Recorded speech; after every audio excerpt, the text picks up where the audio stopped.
You think I want to be here for this? I'm out of here. I want to say on the way up, though I know I won't have time in the twinkling of an eye, but I want to say, see ya. Wouldn't want to be ya. I'm out of here. Going to a wedding.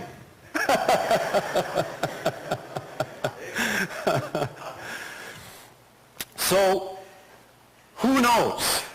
We know that something will happen. We just don't know what that something is that will happen. No. Some have even suggested and talked of a North American Union like the European Union, where the United States, Canada, and Mexico would form North America. And they would have a currency, it would be known as the Amero, akin to what the European Union has as the euro. Again, very possible, and sure, take care of the immigration problem. Never mind, I shouldn't go there. Now, having said that, I want to present yet another scenario, okay? Now, this scenario has only recently gained some traction and become plausible. When I had first heard of this, I blew it off. I thought, no way, not going to happen. And then, last week, actually the last couple of weeks, I've watched in dismay at what's been happening in this country with these town hall meetings. I don't know if you've been watching the news, but Fox News particularly has shown some video. What's taking place in this country, and when I started connecting the dots, I had to revisit this scenario because, again, I think it is now very plausible. Here it is. The United States could actually fall into the hands of other nations by virtue of this nation's collapse of our morality, then our economy. I happen to be of the school that believes that because we have turned our backs on God, he has turned his back on us. We are told in the scriptures that he will never leave us or forsake us. Lo, I am with you always, even until the ends of the earth. But we're also told in the scriptures that if we forsake him, he will forsake us. I believe that what we are seeing consequences of turning our back on our God. And we are reaping that which we have sown. And that's why I believe that we're in the economic state that we're in. It's because of our moral decline, because of what we've done doing. Mark Hitchcock, in his book, The Late Great United States, quotes at the beginning of a chapter titled, "Are We Headed for a Perfect Storm?"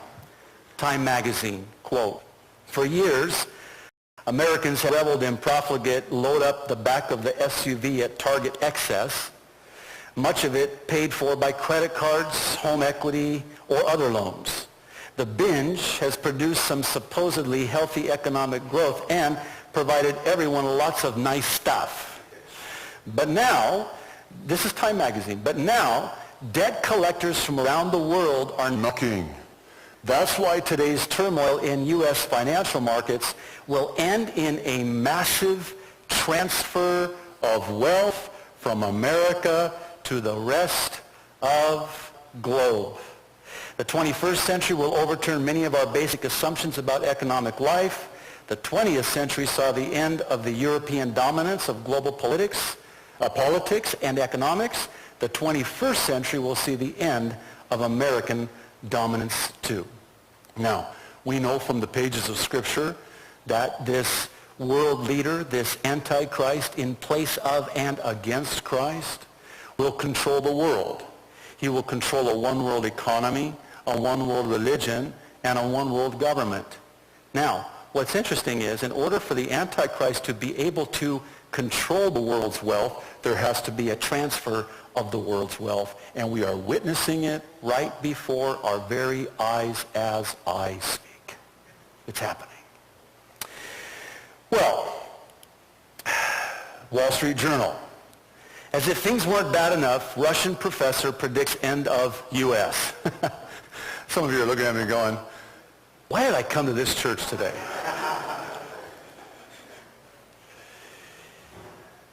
For a decade, Russian academic Igor Panarin has been predicting the U.S. will fall apart in 2010. An economic and moral collapse will trigger a civil war and the eventual breakup of the U.S. Mr. Panarin insists he does not dislike Americans, but he warns that the outlook for them is dire. Mass immigration, economic decline, and moral degradation will trigger a civil war next fall and the collapse of the dollar, which for those of you who study or know about the world currency markets already know what's happening with the U.S. dollar. The article goes on to say, around the end of June 2010 or early July, he says, the U.S. will break into 6 pieces, with Alaska reverting to Russian control. Don't scoff just yet. For those of you who know your history, you know that we purchased Alaska for an unheard of low price from Russia. They want it back.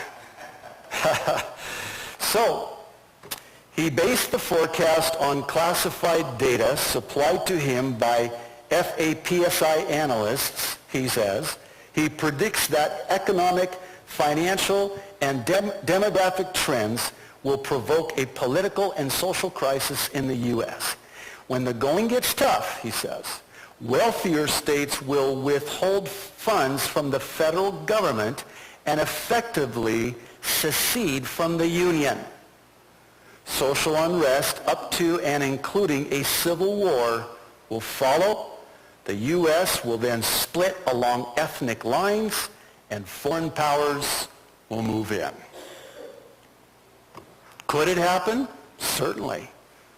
What I'm seeing happening out there would seem to indicate that there are a lot of American people who are most disenchanted with the direction that our government is going. And it doesn't take a rocket scientist to figure out that this nation is going down and going down fast. All right. Well, this is really bad news. Probably ruined your day. Yeah? How about maybe I ruined your whole year? I've ruined your life. I don't know, but maybe that's a good thing, you know. See, this may be really bad news, but there's really good news. Now stay with me.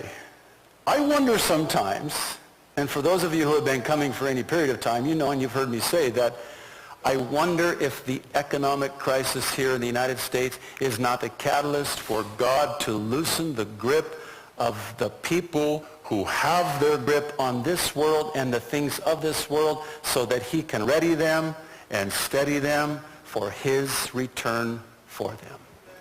Because is it not true for me and you, when financial adversity strikes, doesn't it just bring you to your knees?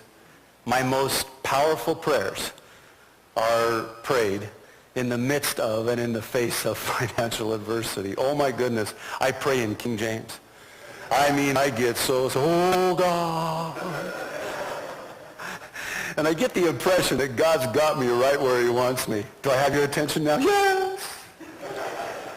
I want to speak to you something. I want to show to you something. Speak, Lord, speak. Your servant is listening. He's got my attention, see. And maybe what he wants to say to me is, I've had to allow the bad news so that I could get your attention for the good news.